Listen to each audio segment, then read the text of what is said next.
Bonjour à tous, donc je suis Marion du blog Le Développement Personnel et puis aujourd'hui comme je vous avais promis, donc je suis avec Madame Aurélie Gaucher. Est-ce que vous pouvez vous présenter peut-être? Oui, donc Aurélie Gaucher, je suis enseignant-chercheur en psychologie de la santé à l'université Grenoble-Alpes et j'étudie en particulier les changements de comportement et en particulier la gestion du stress chez des personnes voilà, qui ont des maladies chroniques ou chez les personnes en général. Ok. Et qu'est-ce qui vous a amené du coup à faire ce travail-là? Alors, je suis partie en fait en 2005-2006 aux États-Unis pour apprendre justement la technique qui s'appelle le CBSM, Mhm. Cognitive Behavioral Stress Management, donc Ok. gestion du stress basée sur les thérapies cognitives et comportementales, où en fait eux ils ont développé depuis déjà une quinzaine d'années ce genre de thérapie. Et l'idée c'était de pouvoir l'importer ici en France et de le déployer justement auprès de patients ayant des maladies chroniques et puis maintenant aussi auprès de professionnels de santé et également d'étudiants ou tout type de professionnels ou personnes rencontrant du stress. Ok.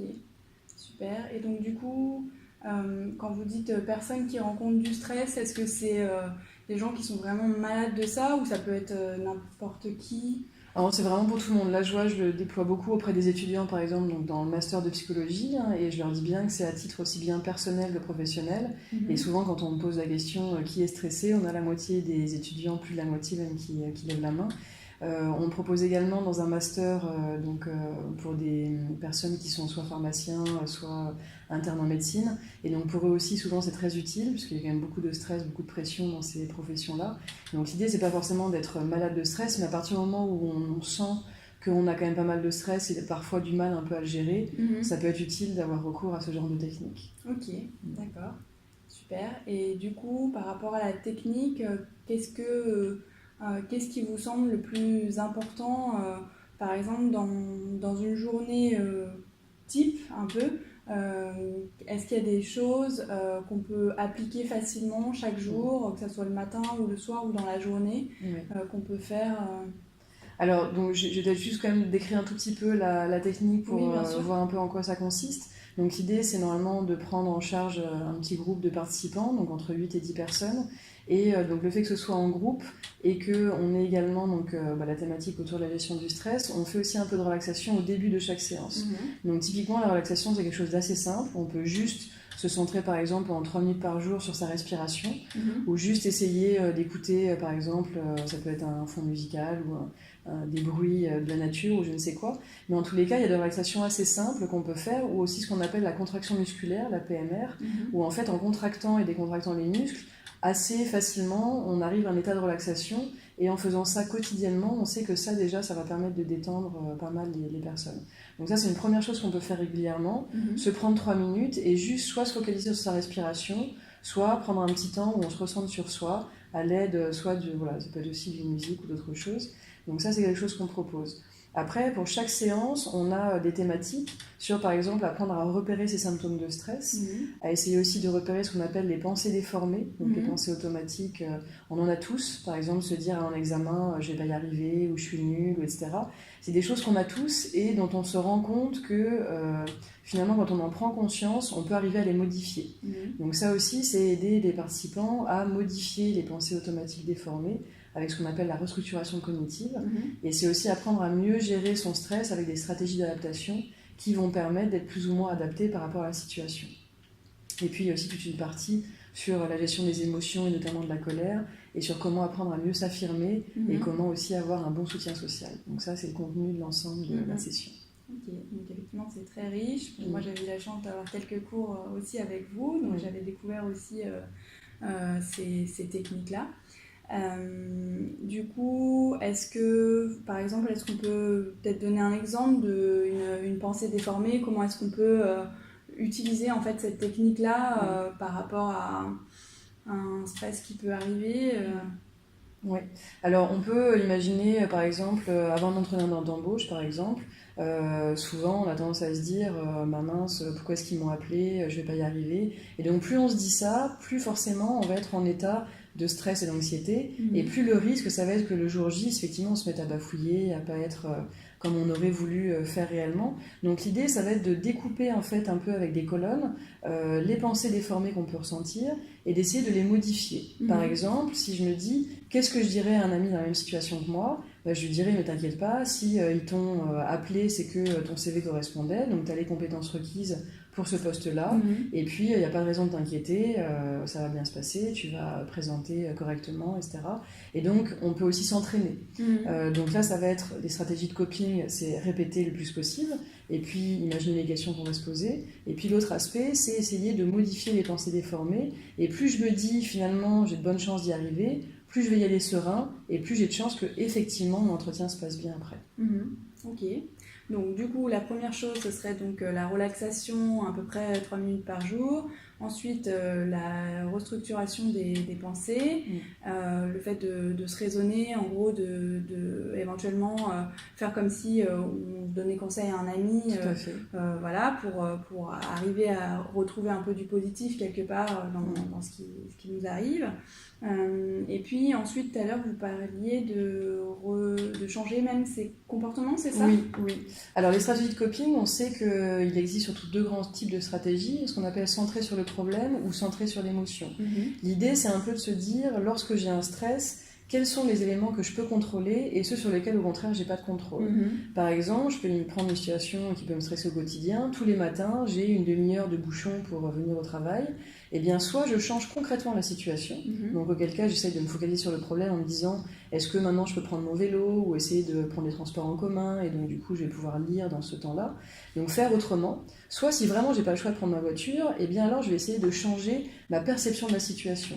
Et au lieu de pester et de ruminer en fait dans les bouchons, je vais me dire, je peux considérer que c'est un temps en fait finalement pour moi, pour par exemple écouter de la musique que j'aime bien ou mettre rire et chanson, enfin voilà, en tout cas de prendre un temps ou même me détendre dans la voiture, mais au lieu de ruminer, parce que de toute façon c'est du temps incompressible, c'est ce temps d'attente dans les bouchons, je vais essayer au contraire de percevoir autrement la situation et donc je vais réguler mes émotions par rapport à ça. Donc ça, c'est important d'essayer de voir sur quoi j'ai du contrôle et sur quoi j'en ai pas. Et donc quand j'ai du contrôle, j'agis. Donc c'est des stratégies centrées sur le problème. Et quand j'en ai pas, eh bien, je vais me centrer sur mes émotions et là, essayer de réguler mes émotions. Donc bien distinguer les deux. Et si j'arrive à mettre ça en place, en général, je serai moins stressée. Ok. Et est-ce que c'est toujours clair effectivement, il y a souvent des parties qu'on n'a pas besoin qu'on peut pas contrôler et auquel cas il faut changer sa perception, et sinon des situations qu'on peut contrôler et auquel cas on peut changer nos actions. Est-ce que parfois on est entre les deux ? Comment est-ce qu'on peut faire si, par exemple, pour cette histoire des bouchons, j'imagine que on peut se dire, parfois on pourrait se dire, je vais complètement changer, je vais prendre les transports en commun, et puis finalement on se rend compte qu'il y a autre chose. C'est vrai. Comment... Alors, dans les transports en commun, surtout à l'heure actuelle, avec les grèves par exemple, c'est pas optimal non plus tout le temps, donc on peut se rendre compte que finalement, il n'y a pas non plus de situation parfaite. Alors, ce qui est vrai, c'est que dans tout type de stress, on a quasiment toujours une partie contrôlable et une partie non contrôlable. Donc, on va devoir vraiment agir à la fois sur ce qu'on peut faire concrètement, mais aussi sur ses émotions, sa manière de percevoir les choses. Et ça, c'est important parce que bien souvent, la perception de la situation va déterminer aussi ce qu'on va faire par la suite. Et donc, il faut commencer déjà par faire un travail sur nous, comment est-ce qu'on peut voir autrement les choses. Donc, c'est un peu faire un pas de côté et se dire, là, je suis en train, par exemple, de ruminer là-dessus, comment est-ce que je pourrais faire autrement que de ruminer sur cette situation ? Peut-être que je pourrais concrètement appeler un ami et puis qui va peut-être me donner un bon conseil ou essayer en tous les cas de relativiser aussi la situation. Donc voilà, il y a d'autres manières de réagir. Globalement, il y a une seule situation où vraiment on n'a aucun contrôle, c'est le deuil d'un proche. Mais dans quasiment toutes les autres situations, on a toujours une partie un peu contrôlable et une partie non contrôlable. Donc déjà bien analyser cette situation-là et après se dire, ok, maintenant, qu'est-ce que je peux mettre en place concrètement et puis comment je peux percevoir autrement la situation aussi. Ça, c'est vraiment important. C'est un peu voir le verre aussi à moitié plein et pas que à moitié vide. Ok, super, merci.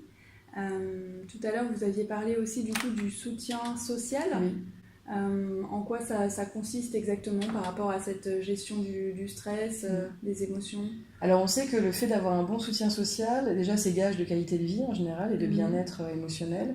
Et on sait que bien souvent, lorsqu'on est un peu englué dans une situation problématique, justement le fait de demander de l'aide, alors ne serait-ce que par exemple le partage d'émotions, de partager son fardeau avec quelqu'un, ça va permettre déjà de réguler un peu ses émotions, et puis parfois aussi de voir la situation autrement, et on peut tout à fait, juste en parlant, arriver à changer un peu sa perception de la situation. Après, donc ça c'est soutien émotionnel. Après, il y a aussi soutien matériel, où par exemple, si vous devez déménager, au lieu de devoir tout faire tout seul, plus vous allez demander à beaucoup de personnes, plus ça va être facile de déménager rapidement et ce sera moins pénible. Donc ici, le soutien matériel, concret, il va aussi être vraiment pertinent dans plein de situations. Si vous avez besoin aussi, je sais pas, d'un temps pour garder vos enfants, pour pouvoir aller à un entretien d'embauche ou je ne sais quoi, eh bien tout ça, ça va être précieux, et donc plus on est entouré, et quand on est bien entouré, ça va permettre aussi d'améliorer en fait la gestion du stress, et donc de réduire cette source de stress-là. Ok, super. Et du coup, est-ce qu'il s'agit aussi de notifier peut-être les personnes qui sont dans notre entourage et qui représentent ce soutien? Oui, tout à fait. Donc un exercice qu'on fait par exemple dans cette séance-là, ça va être de dire, essayer de repérer 5 personnes ressources pour vous qui peuvent vous apporter différents types de soutien, donc ça peut être émotionnel, matériel ou informationnel, et d'essayer de voir qui apporte quoi. Par exemple, on va plutôt proposer d'aller voir son banquier si on a besoin d'argent, et d'aller voir ses amis quand on est un peu en détresse émotionnelle, plutôt que l'inverse. Voilà, ce qui sera moins approprié. Donc l'idée, c'est vraiment de repérer l'entourage qui peut nous apporter un certain type de soutien, et de faire appel aux bonnes personnes en fonction du type de soutien dont on a besoin.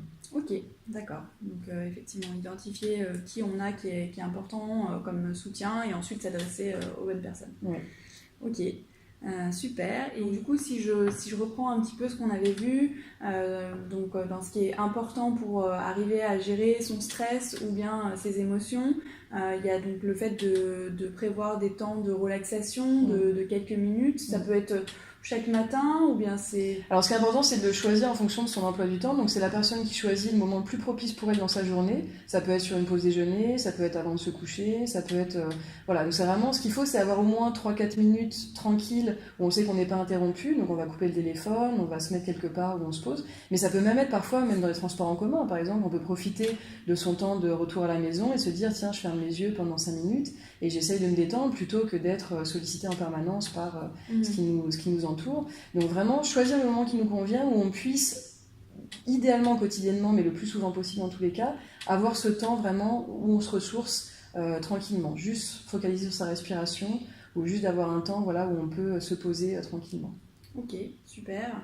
Donc ensuite, on avait parlé aussi d'identifier ces pensées qui sont déformées, et puis d'arriver quelque part à les raisonner, et puis éventuellement en imaginant qu'on donne un conseil à un ami qui sera dans la même situation. Voilà. Donc c'est plus nous qui avons le problème, c'est quelqu'un d'autre. Donc ça aide vraiment à faire un virage en 180 degrés et à ne plus être englué en fait dans sa perception, mais se dire comment quelqu'un d'autre pourrait voir les choses autrement aussi. Souvent on est très mauvais conseils pour soi-même, on est très bons conseils pour autrui.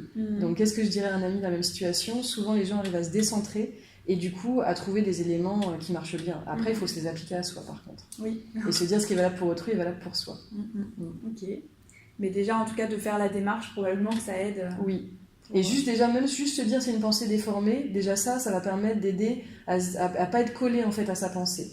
Ce qu'on dit, c'est les pensées ne sont pas des faits. C'est important de se dire, c'est pas parce que je suis en train de penser ça que je vais pas y arriver ou que je suis nulle que c'est la réalité. C'est ce que je suis en train de penser à ce moment-là parce que j'ai une vision un peu négative de la situation, mais peut-être que dans un autre moment, je verrai les choses autrement.